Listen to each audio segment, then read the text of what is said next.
The courtroom was silent, yet the tension was thick, pressing against the walls like a trapped storm.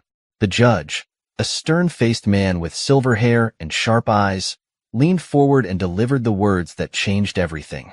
Clemency denied. A gasp rippled through the courtroom. Some clutched their chests, others exchanged horrified glances. But the one who remained frozen in disbelief was the man standing before the judge. Ethan Carter, a decorated war veteran. His hands trembled at his sides. His once proud shoulders slumped as if the weight of the world had just been dropped on him. His lawyer, Rebecca Hayes, shot to her feet. "Your Honor, this man is a hero. He saved lives. He fought for this country. How can you?" The judge raised a hand. "Enough, Ms. Hayes. The decision is final." Ethan swallowed hard. He had prepared himself for this moment, but hearing those words out loud made his heart pound in his chest.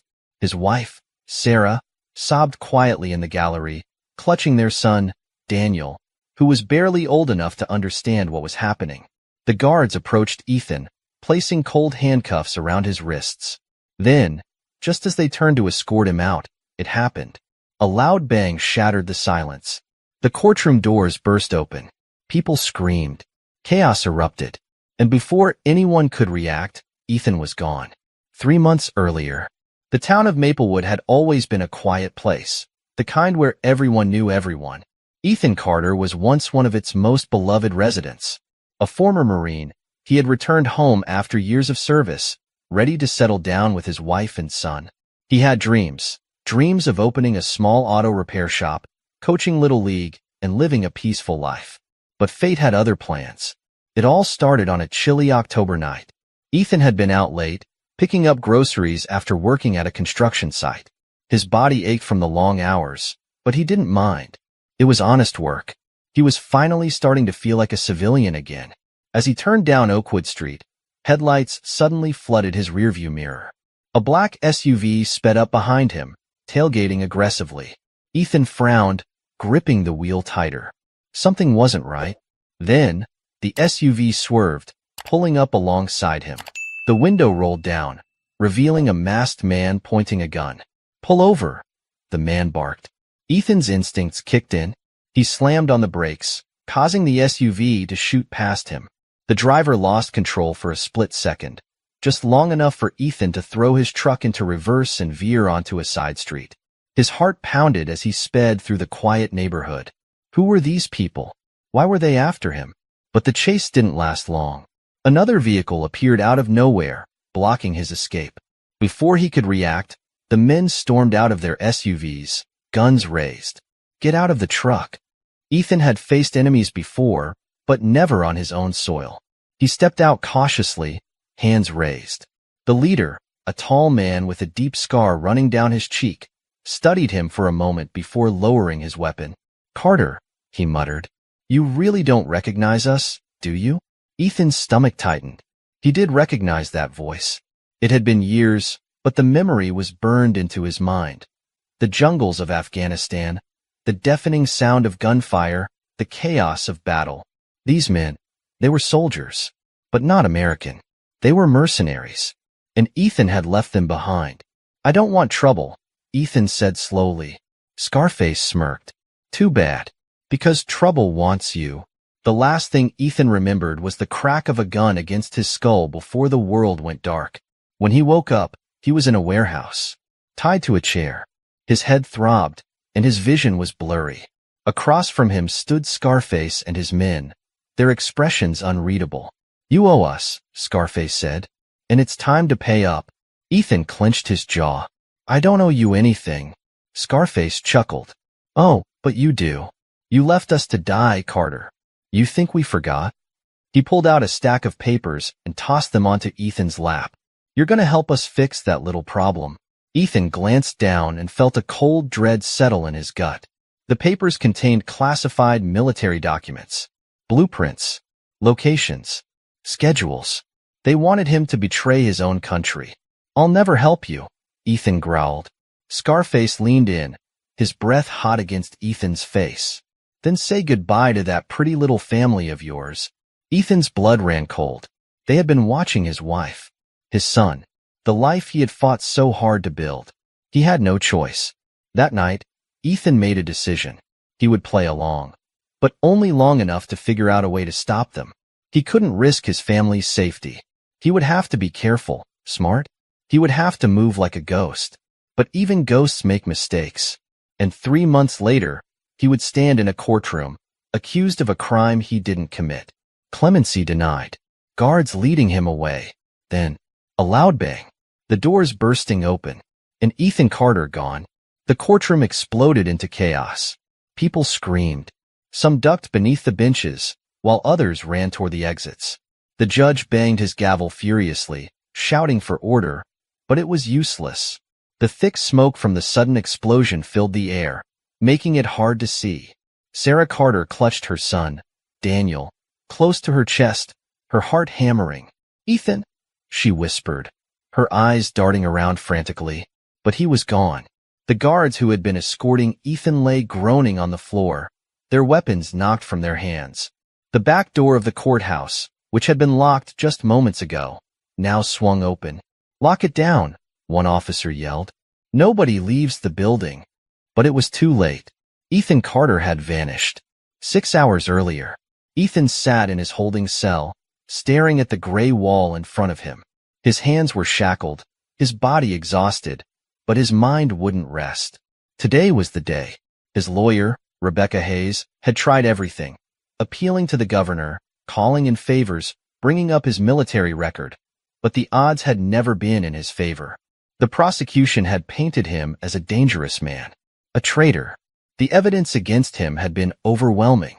They had bank records showing deposits of large sums of money in his name, money he had never seen. They had security footage of a man, wearing a mask but moving exactly like him, breaking into a military facility. They even had intercepted messages that made it look like he had been communicating with mercenaries. All of it had been planted. He knew it. But proving it? That was a different story. The worst part was that his family was suffering because of him. His wife couldn't walk into a grocery store without people whispering. His son's friends' parents had stopped letting them come over to play. He closed his eyes. Suddenly, there was a sharp knock at the bars. Ethan looked up. A guard stood there, but something was off. The uniform was slightly too clean. The belt sat too high on his waist. In the name tag, Ethan recognized that name, but not from working in the prison system. It was from his past, from the war. The man leaned in slightly. "Carter," he whispered, "you're not supposed to go to that hearing." Ethan tensed. "Why?" But the guard was already stepping away. "Just remember, you're not alone." Then he was gone. Ethan sat there, his heart racing. Something was happening. Something big. But what? And more importantly, who was helping him? Present time. Outside the courthouse, sirens blared. Police swarmed the streets, blocking off every exit, setting up roadblocks. Choppers circled overhead, their spotlights slicing through the night. Inside an alleyway just 2 blocks from the courthouse, a figure moved quickly. Ethan Carter. His suit was torn, his hands still cuffed, but he was free. He leaned against a brick wall, catching his breath. His mind was still reeling from what had just happened. The explosion, the smoke, the mysterious hands that had pulled him through the chaos. Someone had planned this escape. But who? Then he heard it. A whisper in the darkness. "Move." Ethan turned sharply. A man stepped forward. Same build, same face. Ethan's stomach twisted. It was him. The man from the security footage. The man who had stolen his identity. The man who had ruined his life. Ethan barely had time to react before the imposter grabbed him by the arm. "No time to explain," the man hissed. "You need to come with me. Now." Ethan yanked his arm away. "You set me up." The imposter's eyes darkened. "And I just saved your life. So shut up and run." Ethan hesitated for half a second. Then he heard the distant barking of police dogs. He had no choice. He ran. Meanwhile, back at the courthouse, Rebecca Hayes was cornered by reporters. Cameras flashed, microphones shoved into her face. "Ms. Hayes, how did Ethan Carter escape? Was this an inside job? Do you believe your client is guilty?" Rebecca clenched her fists. They didn't understand. No one did. Ethan Carter wasn't a criminal. He wasn't a traitor. but someone wanted the world to believe that he was. And now? Now, Ethan Carter was the most wanted man in America. The cold night air cut into Ethan's skin as he sprinted through the alleyway, his breath coming in short, sharp gasps. His wrists throbbed from the metal cuffs digging into them, but he couldn't stop. Not now. Not when every cop in the city was hunting him down. The man running beside him, the man who had stolen his face, his identity, his life, kept glancing over his shoulder. Faster, he muttered. Ethan clenched his jaw. Every fiber of his being told him not to trust this man. But he had no choice. They darted through an abandoned lot, past rusted dumpsters and shattered glass. Sirens wailed in the distance, growing closer. Then, headlights. Ethan's pulse jumped as a black SUV screeched into the alley, blocking their path. The doors flung open, and men in tactical gear jumped out. Guns raised. Laser sights flicked onto their chests. Hands up, one of the men barked. Ethan and his imposter skidded to a halt. Trapped. Great, Ethan muttered. You led me right to them. The imposter didn't look worried. If anything, he looked amused. You really think these guys are cops? He whispered. Ethan frowned. Then, as the men took a step closer, he noticed something. Their gear was almost too polished. Their weapons, too advanced. No badges. No police insignias. These weren't law enforcement. They were something else. The imposter raised his hands slightly. You guys sure picked a bad night to mess with us. Shut up. One of the armed men snapped. He motioned with his rifle. On your knees. Now. Ethan could feel the weight of their guns aimed directly at him. He knew what was coming. They weren't taking him in. They were here to eliminate him. The imposter sighed. Guess we're doing this the hard way. Before Ethan could react, his double lunged forward. Fast. Too fast. In the blink of an eye, he disarmed the nearest gunman, flipping the rifle into his own hands. Bang. The first shot sent one of the attackers sprawling. Chaos erupted. Ethan ducked as bullets flew past him. Adrenaline surged through his veins. He kicked out, knocking a man's legs out from under him, then spun and slammed his shoulder into another, sending him crashing into the alley wall. The imposter moved like a ghost. Fluid, effortless, deadly. In seconds, 3 of the attackers were down. The last one hesitated, then turned to flee. Ethan's imposter didn't let him. He raised the rifle, took aim, click, empty. The attacker bolted. Ethan clenched his fists. He wanted to chase him, to get answers, but the imposter grabbed his arm. No time. More will be coming. Ethan glared at him. Who the hell are you? The man smirked. Wouldn't you like to know? Then, tires screeching. Another vehicle approaching. The imposter's expression hardened. We need to move. Ethan was still burning with questions, but survival came first. He nodded. Fine. But once we're out of this, you're telling me everything. The man grinned, looking forward to it. Together, they vanished into the night. Meanwhile, at the Maplewood Police Department, Rebecca Hayes stood with her arms crossed as a swarm of officers filled the room. The police chief, a burly man with graying hair, rubbed his temples. Someone explained to me how my courtroom just exploded and my prisoner vanished into thin air. No one answered. Rebecca cleared her throat. We both know Ethan didn't do this. The chief scoffed. Hayes, your client just disappeared in the middle of a packed courtroom. He's a fugitive. If you have any idea where he's going, now's the time to talk. Rebecca shook her head. I don't. But I do know that someone framed him. And now, someone just broke him out. That means there's a bigger game being played here, and you're all looking in the wrong direction. The chief exhaled slowly. Then where should we be looking? Rebecca hesitated. I don't know yet, but I'm going to find out. She turned to leave, but the chief's voice stopped her. If you find out anything, you come to me first. She didn't respond, because deep down, she already knew. This wasn't just about Ethan anymore. Something much bigger was happening, and she was running out of time to figure out what. 3 hours later, Ethan and his imposter sat in a dark motel room on the outskirts of town. The room smelled like stale cigarettes and cheap carpet. A flickering lamp cast long shadows on the walls. Ethan leaned against the table, arms crossed. Start talking. The imposter sat on the edge of the bed, running a hand through his short brown hair. You want answers? Fine. But you're not gonna like them. Ethan's patience was gone. He grabbed the man by the collar. Who are you? The man didn't flinch. Instead, he smirked. My name, he said slowly, is Luke Carson. Ethan's stomach dropped. That name. It wasn't just familiar. It was his own. Or at least, the name the military had given him for a mission long ago. Luke Carson had been his alias. A false identity used overseas for deep cover operations. But this man? He wasn't a cover. He was real. And he had Ethan's past. His memories. His entire life. Ethan took a shaky step back. That's not possible. Luke's smirk faded. Oh, it's possible. And it's a long story. But here's what you really need to know. Then, a loud crash. The motel door burst open. Gunfire erupted. They had found them. And this time, they weren't running. The motel room exploded into chaos. Bang, bang, bang. Bullets tore through the thin wooden walls, shattering the lamp and sending sparks flying. The air filled with dust and smoke. Ethan dove behind the bed, dragging Luke down with him. Great, Ethan muttered. You gonna tell me you planned this too? Luke grinned, pulling a small pistol from his boot. Was hoping for a little more time. But hey, guess they're eager. Ethan peeked over the bed.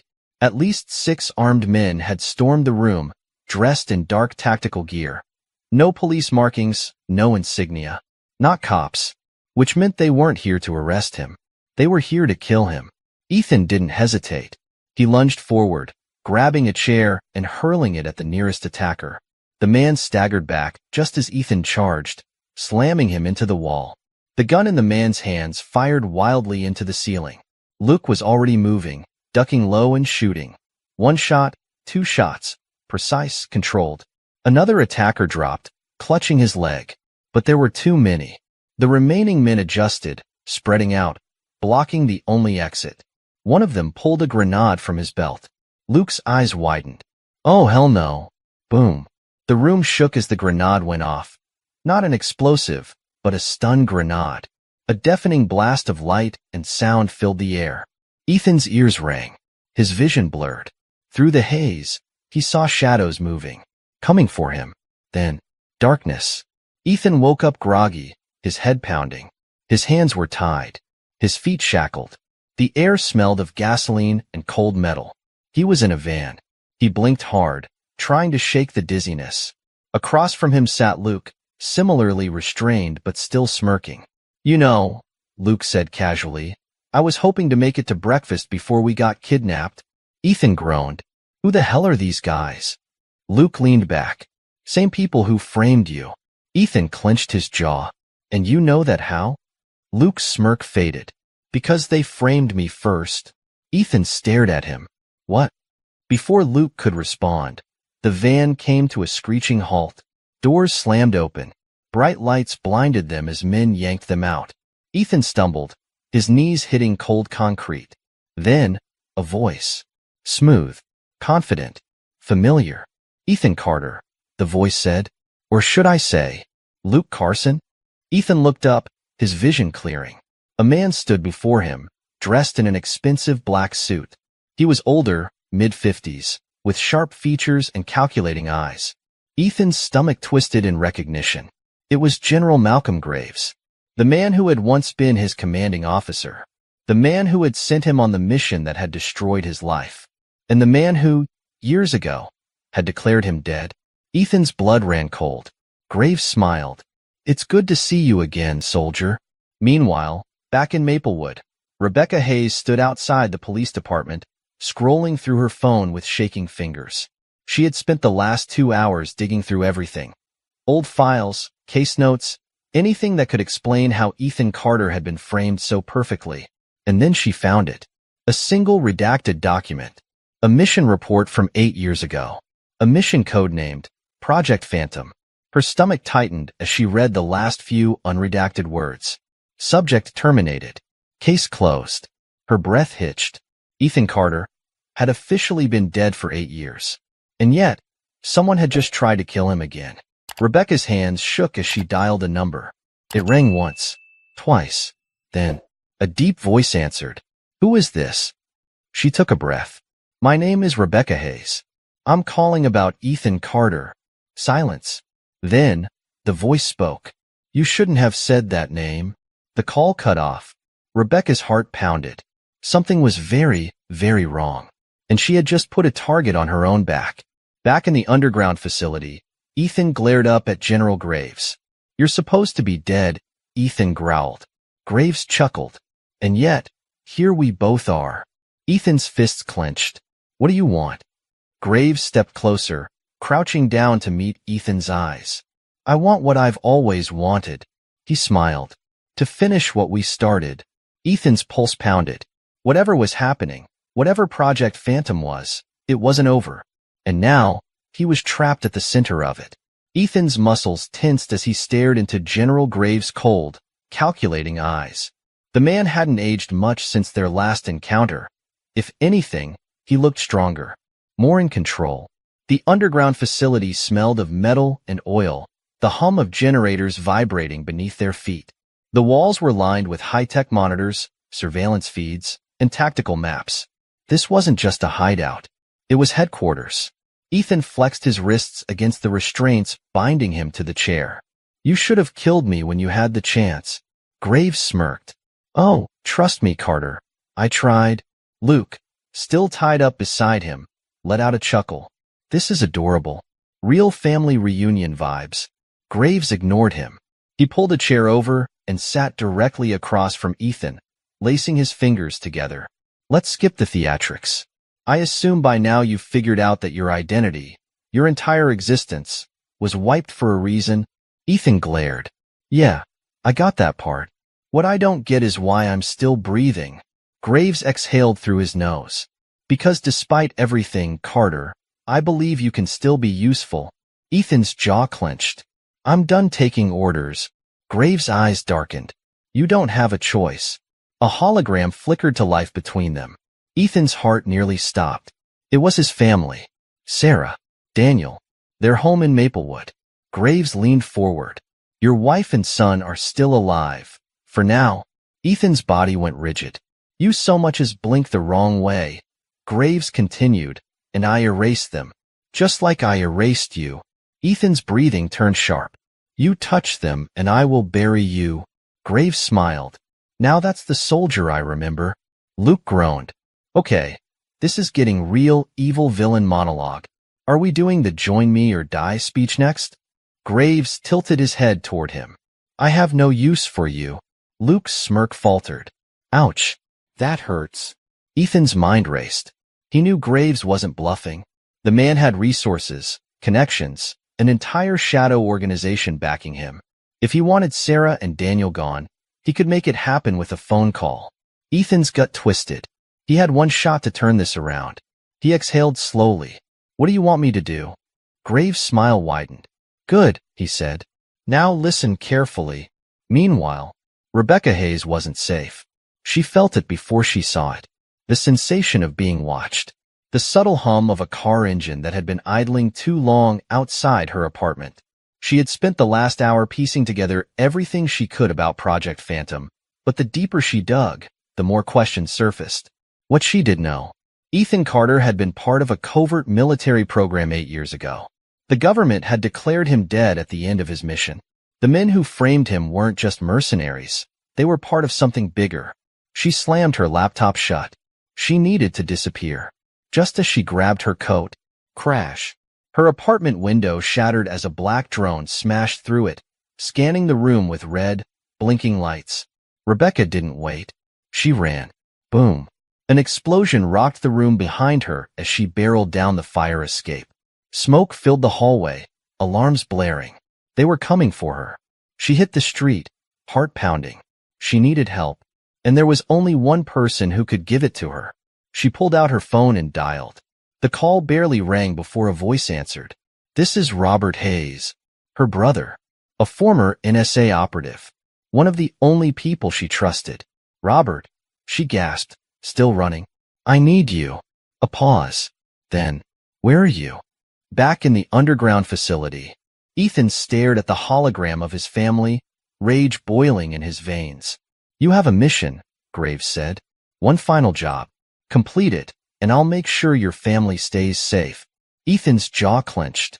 "What's the target?" Graves tapped a few keys. A new file appeared. A high-security prison facility. A single inmate. The name flashed across the screen. Ethan froze. No, it couldn't be.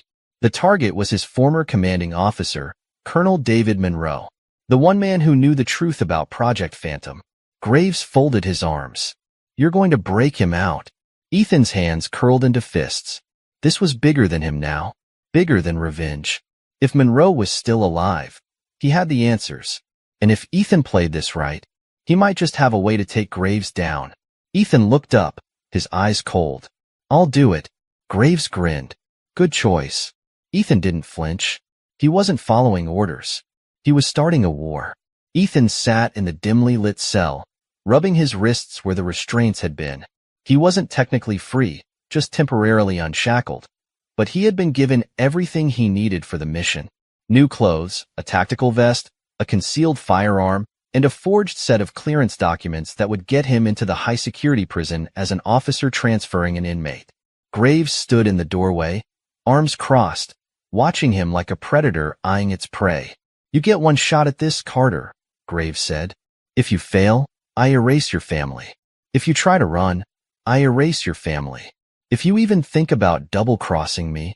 "I get it," Ethan cut in, his voice cold. Graves smirked. "Good. Because Colonel Monroe is the key to something much bigger than you realize." Ethan's mind raced.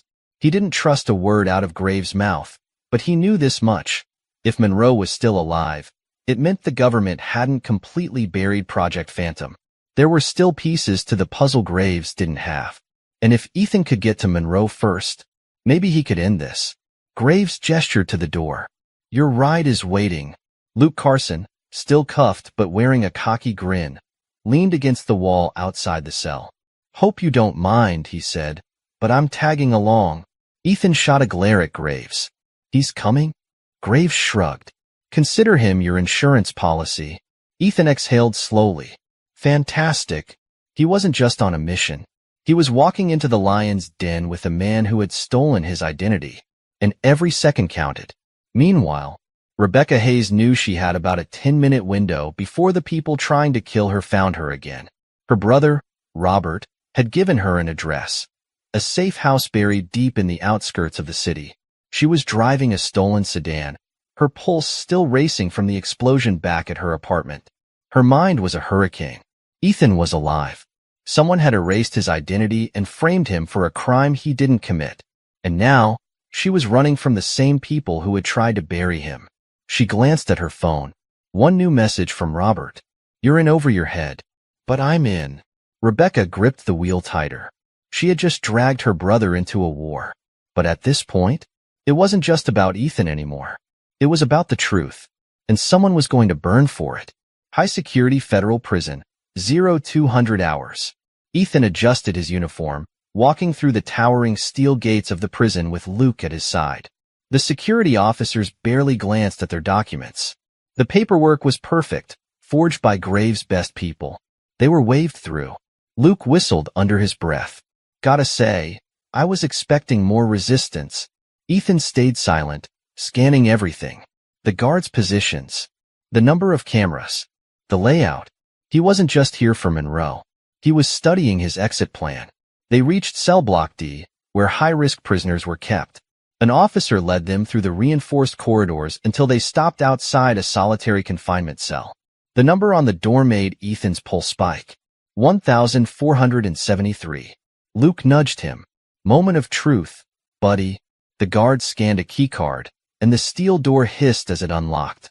The lights inside flickered, and sitting against the far wall, shackled, bruised, and very much alive, was Colonel David Monroe. His eyes lifted slowly, and when they landed on Ethan, he whispered one word. "Carter." Ethan swallowed. This was real. The man who could expose everything was sitting right in front of him. But before Ethan could speak, alarms blared. Red lights flashed. A voice echoed over the loudspeakers. "Security breach. All personnel to lockdown stations." Ethan's heart stopped. This wasn't part of the plan. Luke groaned.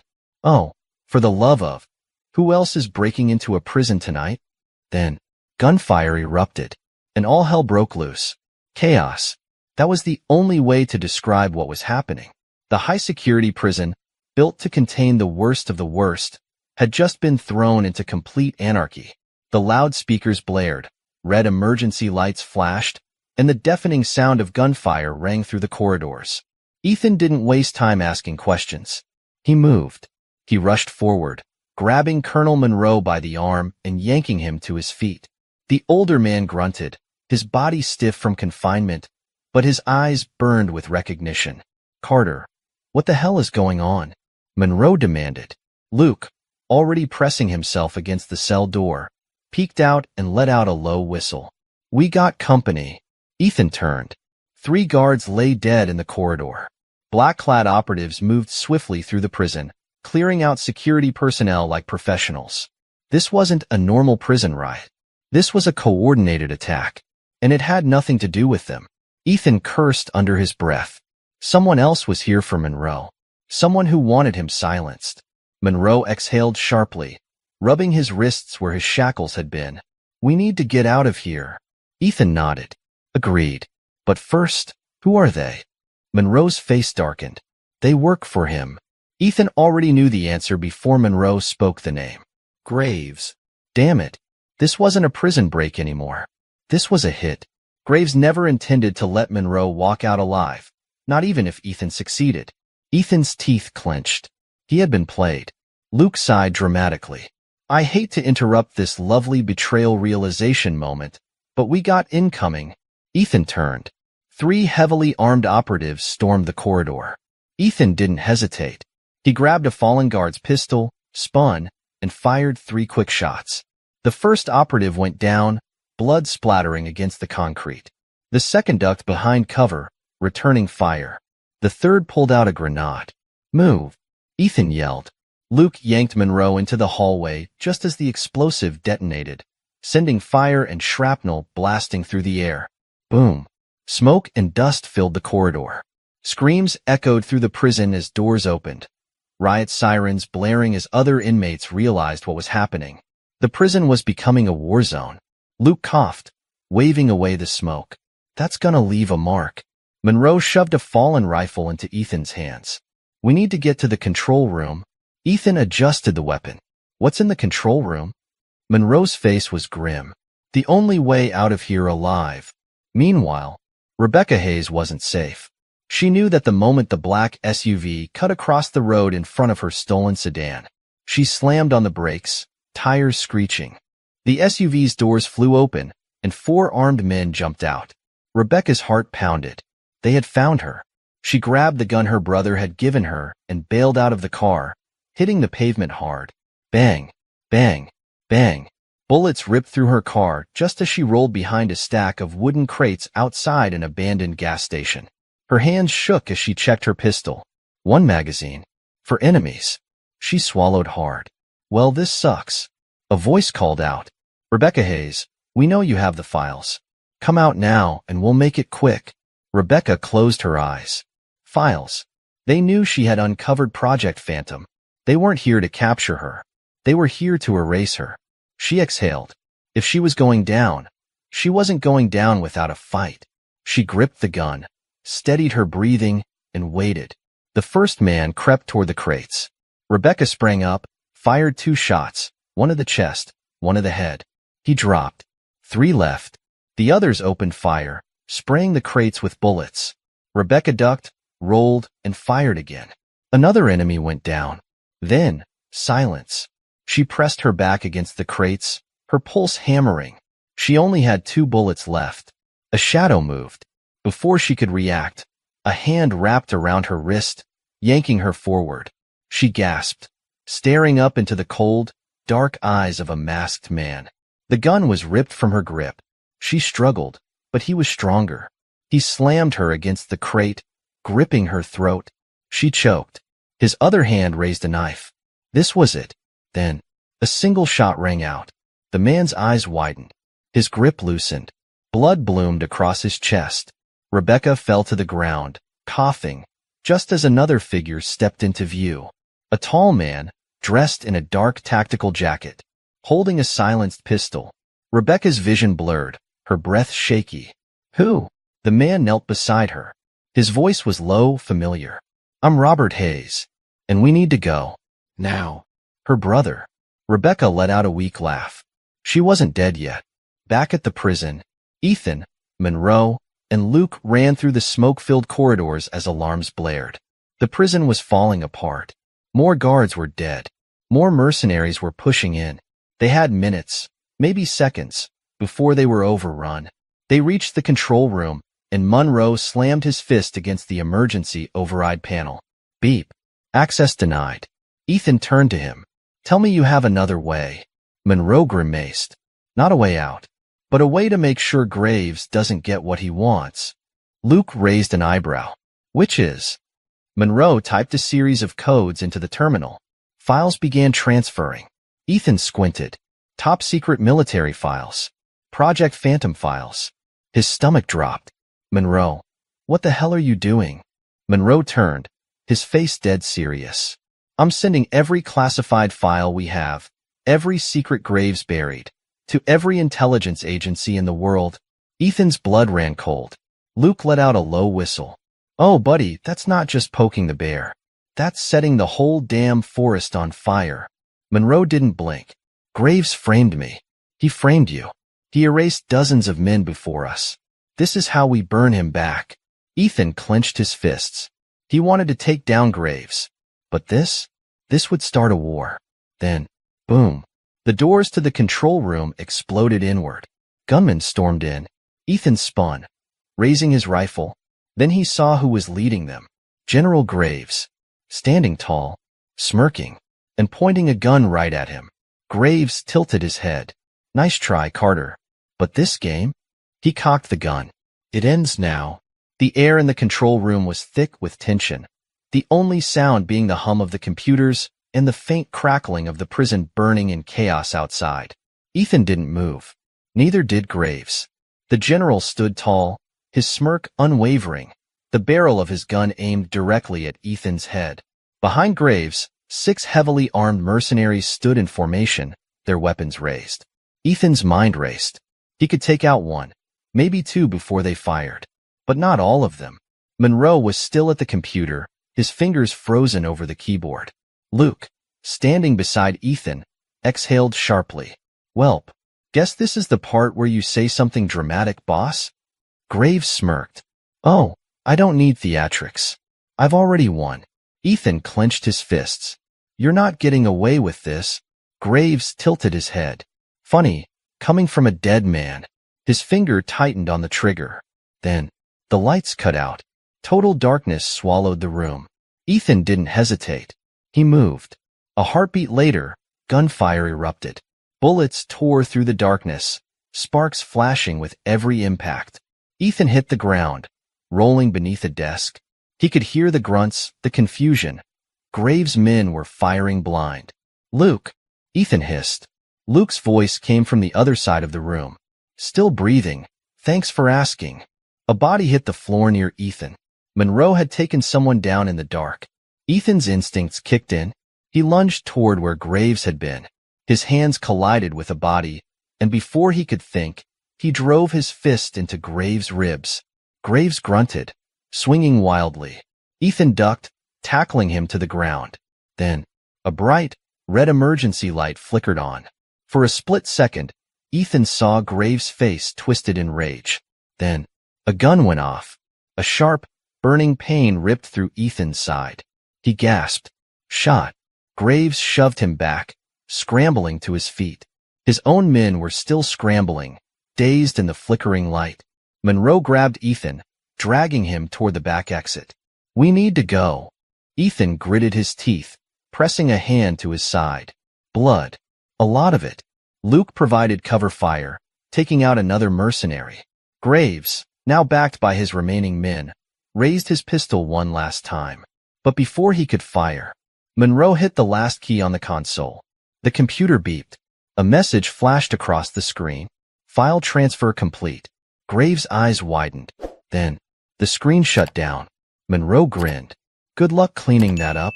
Then he threw a flashbang. Boom. White light and ear-splitting sound exploded through the room. Ethan felt Monroe and Luke pulling him toward the exit. He let them. They were still alive. But now, the entire world knew the truth.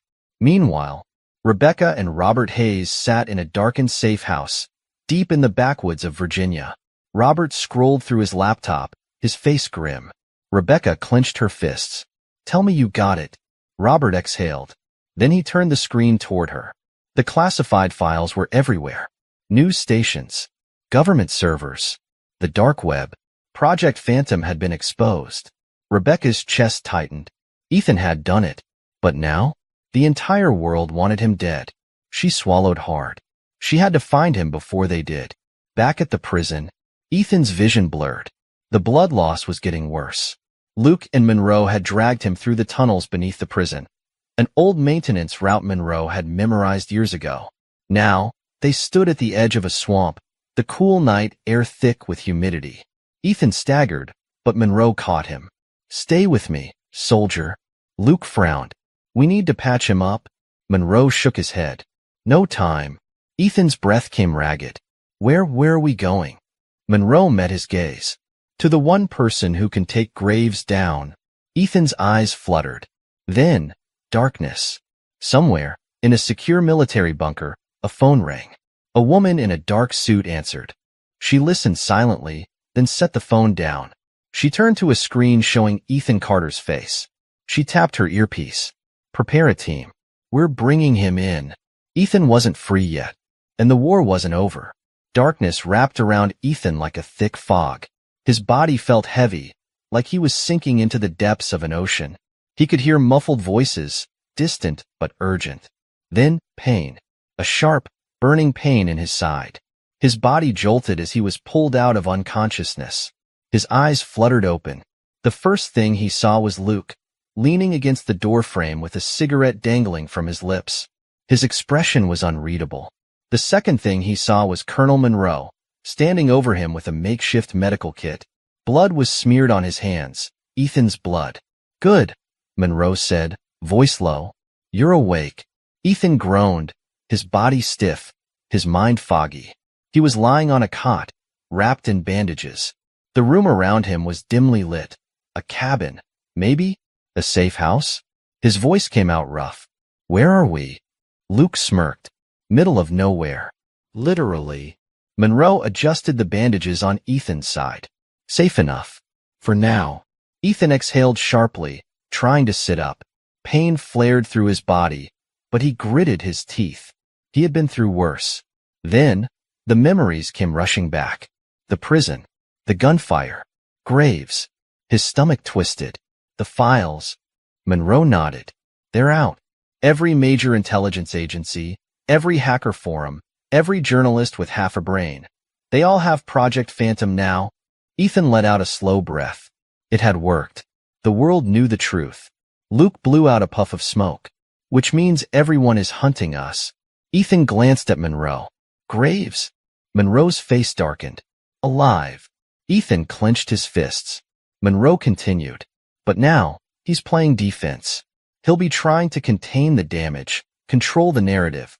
He'll tell the world that the files are fake, that we're traitors, that... A sharp knock on the door cut him off. Everyone went still. Ethan reached for a knife on the table. Luke drew his pistol. Monroe gave a single nod. Luke moved first, creeping toward the door. He peered through a crack in the window, then let out a low whistle. Well, he muttered. Didn't expect this. He opened the door. Rebecca Hayes stood outside, soaking wet from the rain, breathing hard, her gun raised. She didn't lower it. Her eyes locked onto Ethan's. You need to come with me, she said. Ethan's grip on the knife tightened. You found me fast. Rebecca exhaled sharply. Because I know what's coming. Ethan's jaw clenched. Graves? Rebecca shook her head. No. Someone worse. Meanwhile, General Graves wasn't dead.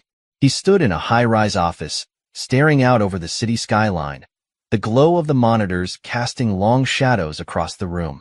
His face was unreadable. Behind him, a man waited. A government official. A fixer. A man who had been pulling strings long before Graves ever had power. His voice was smooth, cold. Carter is still alive. Graves didn't turn. I'm aware. The man took a slow step forward. We had an agreement. Graves' fingers tightened against the desk. And I'll handle it. A long silence. Then, the man smiled. No, he said. You won't. Graves turned sharply. The man slid a file across the desk. Graves hesitated before opening it. His breath caught. The first page was a classified directive. An elimination order. Marked top priority. The name on the file wasn't just Ethan Carter. It was his own. Graves' blood ran cold. The man leaned in. You're a liability now, General. Graves clenched his jaw, rage boiling beneath the surface. The man smiled. You have 24 hours before the government decides you're not worth keeping around. Graves exhaled slowly. Then, for the first time in his life, he knew what it felt like to be hunted. Back at the cabin, Ethan studied Rebecca carefully. You said someone worse is coming, he said. Rebecca nodded. Graves is losing control. The government is cleaning house. Monroe folded his arms. Meaning? Rebecca swallowed. Meaning they're going to erase everyone involved. That includes you. That includes Graves. That includes all of us. Luke let out a low whistle. So what's the play? Rebecca's jaw tightened. We need to disappear, she said. Fast. Ethan's mind raced. He had wanted to take down Graves. He had wanted the truth out. But now, the entire system was about to crush them. Monroe ran a hand down his face. There's only one way out of this. Ethan met his eyes. What? Monroe took a breath. We go after the people pulling the strings. Ethan frowned. Who? Rebecca's voice was quiet, but firm. The people who erased you. Luke arched an eyebrow. You mean the people who created Project Phantom? Rebecca nodded. Ethan exhaled. It was insane. Impossible. But at this point, they didn't have a choice. Ethan looked around at the faces in the room. Monroe, Rebecca, Luke. Then he nodded. All right, he said. Let's finish this. Somewhere, deep in Washington, D.C., a man sat in a darkened surveillance room, watching live feeds of Ethan and his team. He smiled. Then he turned to his team. Prepare the kill squad. The hunt was just beginning. The air inside the safe house was thick with tension. Ethan could feel it pressing against his skin, a suffocating weight of inevitable war. Rebecca had just told them what they were really up against. Not just Graves, not just mercenaries, but the people behind Project Phantom. The real architects of this nightmare. The ones who had erased him. Ethan clenched his fists. He had spent years running from ghosts, but now, he was going to hunt them down. Luke leaned against the doorframe, arms crossed. All right, fearless leader. What's the plan? Because as much as I enjoy running from people who want to kill us, I'd rather not do it forever. Monroe exhaled. We don't stand a chance if we don't know who we're fighting. Rebecca nodded. That's why we need to find one person who can tell us everything. Ethan's jaw tightened. Who? Rebecca took a deep breath. A man named Director Henry Dalton. The name hit like a bullet. Monroe stiffened. Even Luke, who usually had a wisecrack for every situation, fell silent. Dalton wasn't just anyone. He was the ghost behind the ghosts. The man who funded and greenlit the most classified operations in U.S. military history. He was above the law, above presidents, above intelligence agencies. If he wanted someone erased, they disappeared. If he wanted a war started, nations burned. Ethan exhaled slowly. Where is he? Rebecca hesitated, then slid a burner phone across the table. It showed an address. A heavily fortified compound on the outskirts of Langley, Virginia. Ethan's stomach twisted. You're telling me you know where the most powerful man in U.S. intelligence is hiding? Rebecca's expression was grim. I didn't. But our little stunt at the prison forced him to come out of the shadows. Monroe let out a low whistle. You sure he's still there? Rebecca nodded. Yes. But not for long. Ethan frowned. What do you mean? Rebecca's voice dropped. Because someone else is coming for him. Meanwhile, Langley, Virginia. Inside a private security compound, Director Henry Dalton sat in his soundproof office, scrolling through files on a secure tablet. His expression was unreadable. A shadow moved near the doorway. Dalton didn't even glance up. I assume you've read the directive. A figure stepped into the dim light. General Graves. His suit was still pristine, but there was something different about him now. A tension in his jaw, a coldness in his eyes. Dalton finally looked up, meeting his gaze. You understand why this is necessary? Graves said nothing. Dalton sighed, setting the tablet down. You had your chance to contain Carter. You failed. Graves stiffened. Dalton leaned back. You don't like being discarded, do you? Graves remained silent. Dalton smirked. Good. Then let's talk about how you fix this before they erase you. Graves slowly unclenched his fists. Dalton tapped on his tablet, pulling up live satellite feeds. One of them showed Ethan Carter and his team at the safe house. Dalton exhaled. Kill them all. A long pause. Then, Graves' voice came out calm. No. Dalton raised an eyebrow. Excuse me? Graves stepped forward, his voice steady, measured. You're not in control anymore. Dalton narrowed his eyes. You think you can defy me? Graves smiled. I'm not defying you. He pulled a silenced pistol from his coat. I'm replacing you. Bang. Dalton's body jerked backward, a red bloom spreading across his chest. His mouth opened in shock, but no words came. Graves took a slow step forward, watching as Dalton's body slumped over the desk. He exhaled, calm, methodical. Then he turned to the security feed, watching Ethan's safe house. A cold smile curled on his lips. You were right about one thing, Carter.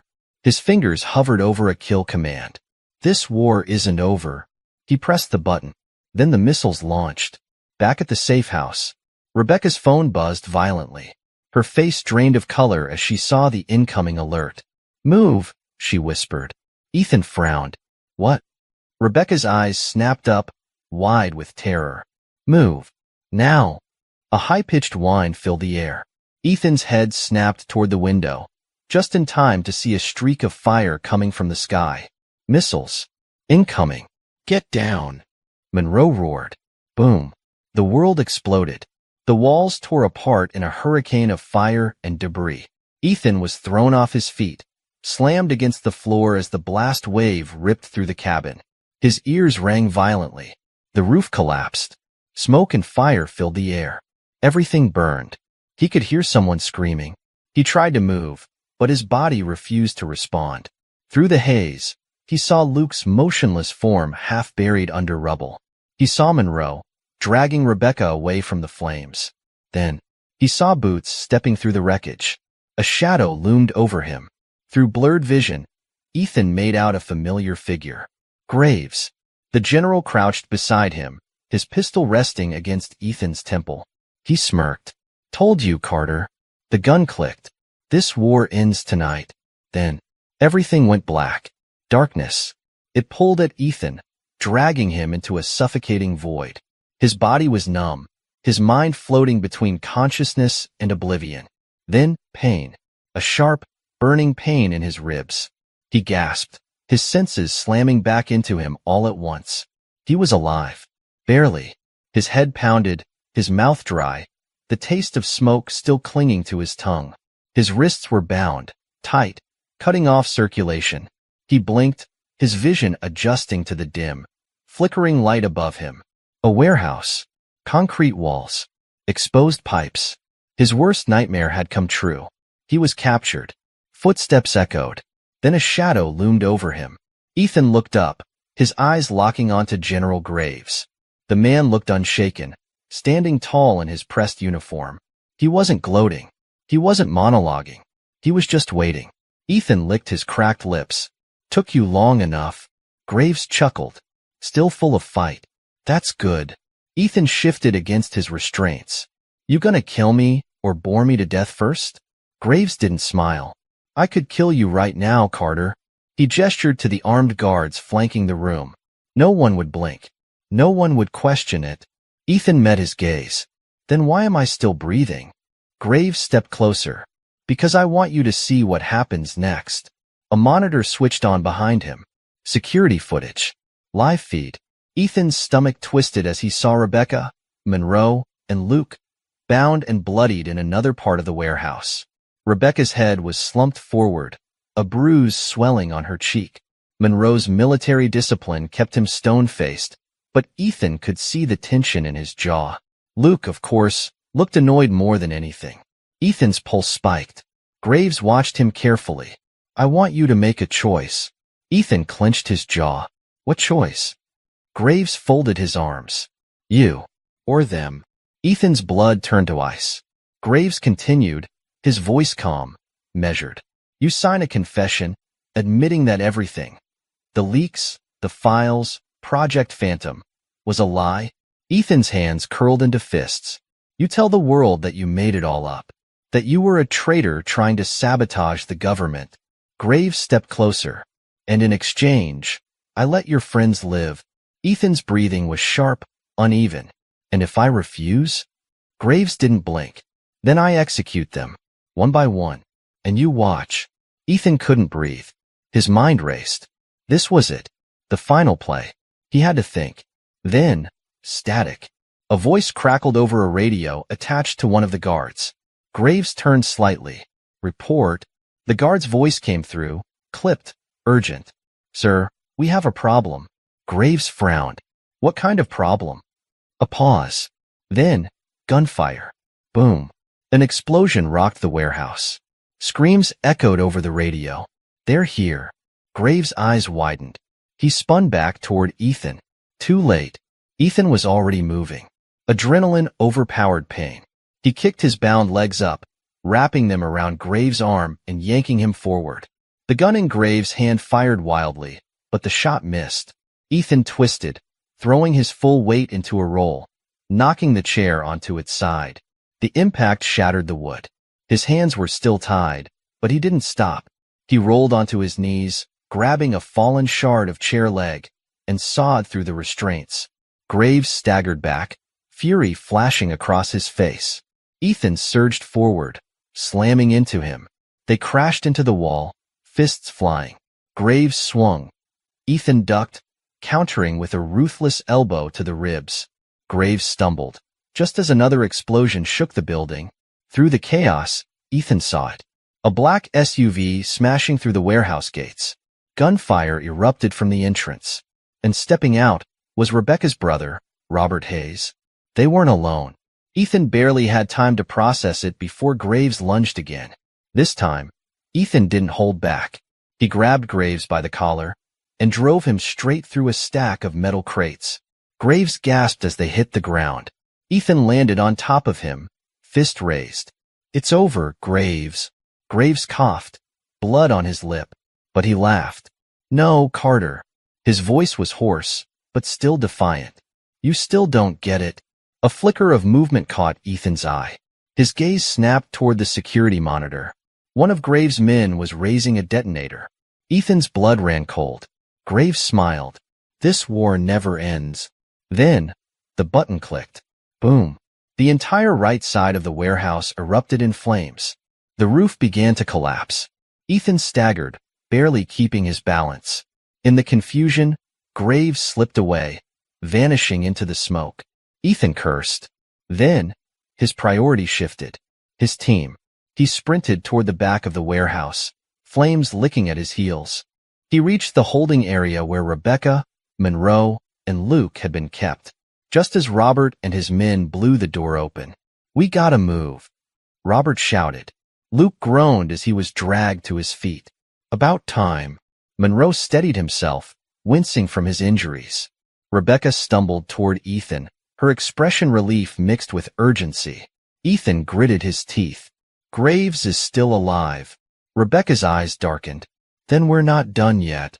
Another explosion sent metal raining from the ceiling. Ethan grabbed her wrist. "We have to get out of here now." Together, they ran. Bullets whizzed past them. Smoke choked the air. They hit the exit just as the warehouse collapsed behind them. Outside, the sky was on fire, black smoke curling into the night. Ethan's heart pounded. They had survived. But Graves was still out there. And this wasn't over. Not yet. Rebecca looked at Ethan, eyes burning with determination. "What now?" she asked. Ethan exhaled. He already knew the answer. "We finished this. For good." The fire raged behind them, thick smoke billowing into the night sky. The warehouse, Graves' last stronghold, was reduced to flaming rubble. But Graves was gone. Ethan stood at the edge of the destruction, his muscles tense, his breath sharp. He knew this wasn't over. Not yet. Rebecca stepped beside him, her voice low. "We need to move. The feds will be here soon." Luke coughed, rubbing a bruised rib. "Yeah, and I'd rather not explain why we just blew up half a city block." Monroe exhaled, wiping blood from his face. "Graves slipped through our fingers. Again." Ethan clenched his jaw. Not for long. Robert Hayes stood with his men, checking his comms. "We intercepted one of Graves' last encrypted transmissions before the blast." Ethan's eyes snapped to him. "Where?" Robert hesitated. Then he turned his phone around. A location. Coordinates flashing on the screen. Rebecca's breath hitched. "That's..." Ethan's fist curled. He knew that location. It wasn't a military base. It wasn't some covert government site. It was his home. Maplewood. Sarah. Daniel. Ethan's blood turned ice cold. Graves wasn't running. He was going after Ethan's family. Ethan's voice came out deadly quiet. "Get in the car. Now." Maplewood, 45 minutes later. Ethan had never driven so fast in his life. The SUV roared down the empty highway, headlights slicing through the night. Inside the vehicle, the tension was suffocating. Rebecca gripped her gun. Monroe sat silent, jaw tight. Look, for once, wasn't cracking jokes. Ethan's knuckles were white on the steering wheel. Graves was making this personal. That was his mistake. As they reached the outskirts of Maplewood, Robert's voice cut through the radio. "We have movement on the ground. 3 black SUVs. No police chatter. This is a ghost operation." Ethan's pulse hammered. They turned onto his street. The first thing he saw was his house, still standing. The second thing he saw was Graves' men moving toward it. His vision blurred with rage. "Take them out," Ethan ordered. The SUV skidded to a stop, and before the tires even halted, Ethan was out. Gunfire erupted. Ethan moved like a storm, his training kicking in. He took out the first 2 men before they even registered what was happening. Luke covered him, firing from the passenger side. Monroe and Robert's men flanked from the right. Rebecca sprinted toward the house, shouting, "Sarah, Daniel." The front door burst open. Sarah, Daniel in her arms. Terror in her eyes. Ethan's chest tightened. Then, a gunshot. A bullet slammed into the wooden railing beside them. Graves stepped out from the shadows, gun raised, his face twisted in fury. Ethan's muscles locked. Sarah froze. Daniel whimpered. Graves took a slow step forward. "Drop your weapon, Carter, or your wife and kid die right here." Ethan's breath shook. His hands didn't move. His mind raced, searching for any way out. Then, another voice. "Let them go." "Rebecca." Graves didn't even turn his head. "Stay out of this, Hayes." Rebecca didn't lower her gun. "You won't win this." Graves smirked. "I already have." Ethan's pulse pounded. Graves was cornered, but that made him more dangerous. Then, Daniel cried.